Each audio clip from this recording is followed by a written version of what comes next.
Assalamualaikum dan salam sejahtera. Bertemu lagi kita pada hari ini untuk mempelajari unit ke-9 Bumi. Tajuk pada hari ini ialah aliran air semula jadi. Standard kandungan air. Standard pembelajaran mengitlak arah aliran air secara semula jadi seperti aliran air sungai, air terjun melalui pemerhatian menerusi pelbagai media. Murid-murid juga boleh merujuk buku teks muka surat 107. Objektif pembelajaran kita pada hari ini ialah pada akhir pembelajaran ini murid dapat mengitlak arah aliran air di muka bumi secara semula jadi.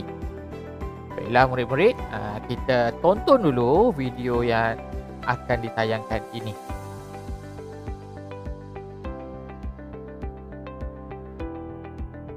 Baiklah murid-murid, perhatikan ini ialah pemandangan di suatu kawasan air terjun.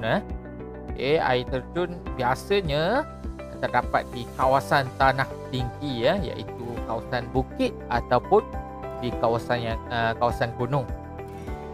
Jadi air terjun ini dia mengalir dari tempat yang tinggi ke tempat yang rendah.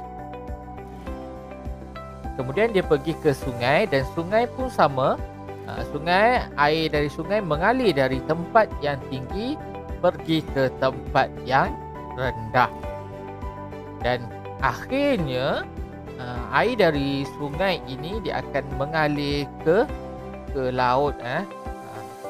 Jadi itu ialah aliran air yang semula jadilah. Tempat akhir di laut.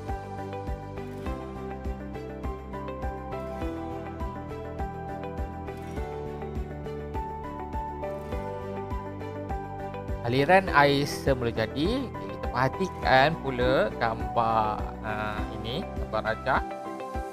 Bagaimanakah pula arah aliran air semula jadi seperti air sungai? Kita tengok air terjun seperti mana yang kita lihat video tadi. Air terjun ni dia dari kawasan yang tinggi lah, kawasan tanah tinggi, sama ada dari bukit dan gunung. Kemudian dia turun pergi ke sungai lah. Di sungai ini pun sama. Sungai ini bergerak daripada kawasan yang tinggi ke kawasan sungai yang rendah. Dan akhir sekali laut ini merupakan kawasan yang tanah rendah. Jadi air sungai dan air terjun ini mengalir dari tempat yang tinggi ke tempat yang rendah. Dan air sungai akan mengalir ke laut. Jadi pernah tak kita terfikir? Pernah tak terfikir dari mana datangnya air terjun ini? Air dari atas ni, dari atas ni, atas bukit, atas gunung ni, dari mana datangnya air tersebut? Kan? Kalau dari sungai kita tahu dari atas. Dari sungai ni datangnya dari atas lah, atas bukit. Kalau dari atas bukit ni macam mana air tu ada tiba-tiba? Kan? Jadi cuba kamu fikirkan dari mana datangnya air ni dari atas bukit ni. Cuba fikirkan dahulu dan kita akan sambung pembelajaran kita untuk cikgu terangkan dari mana datangnya air terjun itu.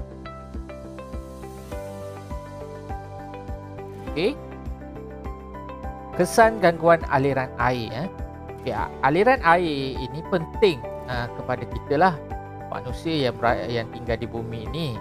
Kerana jika aliran air tersebut terganggu, kita akan menghadapi pelbagai masalah. Antaranya ini kita dapat lihat, ini ialah kesan gangguan aliran air, iaitu berlakunya banjir kilat. Banjir kilat, nama banjir kilat sebab dia boleh terjadi dengan waktu yang singkat dan biasanya terjadi di kawasan bandar lah, kerana aliran air ini tak dapat bergerak dengan sempurna. Seterusnya apa yang berlaku? Apabila di sungai terdapatnya pelbagai sampah, dan bila ada banyak sampah ni, air itu tak dapat bergerak mengalir dengan sempurna.